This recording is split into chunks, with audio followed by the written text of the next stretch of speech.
కడప రాజకీయాల్లో ఇప్పుడు మాటల యుద్ధం తారాస్థాయికి చేరింది. ప్రజా సమస్యలపై వైఎస్ జగన్ లేవనెత్తిన ప్రశ్నలకు సమాధానం చెప్పలేక అధికార పార్టీ నేతలు డైవర్షన్ పాలిటిక్స్కు తెరలేపారంటూ ఎంపీ వైఎస్ అవినాష్ రెడ్డి తీవ్ర స్థాయిలో ధ్వజమెత్తారు.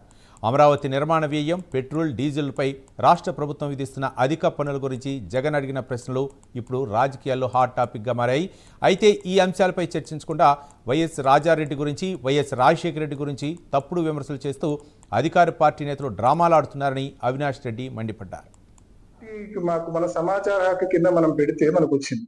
మరి అక్కడ శాండ్విచ్ లేదన్నప్పుడు ఈ ఫోటోలు ఆడి విత్ లాటిట్యూడ్ అండ్ లాంజిట్యూడ్, ఈ ఫోటోలు ఆడి ట్రక్కులు విత్ లాటిట్యూడ్ అండ్ లాంజిట్యూడ్, ట్రక్కుల్లో మిషన్ తో ట్రక్కుల్లోకి లోడ్, ఈ శాండ్ కూడా ఈ ట్రక్కుల్లో ఎక్కడికి పోతుందో కూడా నా దగ్గర ఆధారాలు ఉన్నాయి.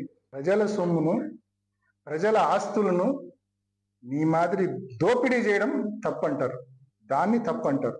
నేను మాట్లాడిన ఏ మాటలు కూడా, నేను మొన్న మీటింగ్ లో కొంచెం ఆవేశంగా నేను మాట్లాడిండొచ్చు. ఆయన జగన్మోహన్ రెడ్డి గారి గురించి తప్పుగా మాట్లాడాడు కాబట్టి నేను ఆవేశంగా మాట్లాడినా, కానీ నేను ఆలోచన లేకుండా అయితే మాట్లాడలేదు. నేను సంపూర్ణమైన ఆలోచనతోనే, వాస్తవాలతోనే మాట్లాడినా.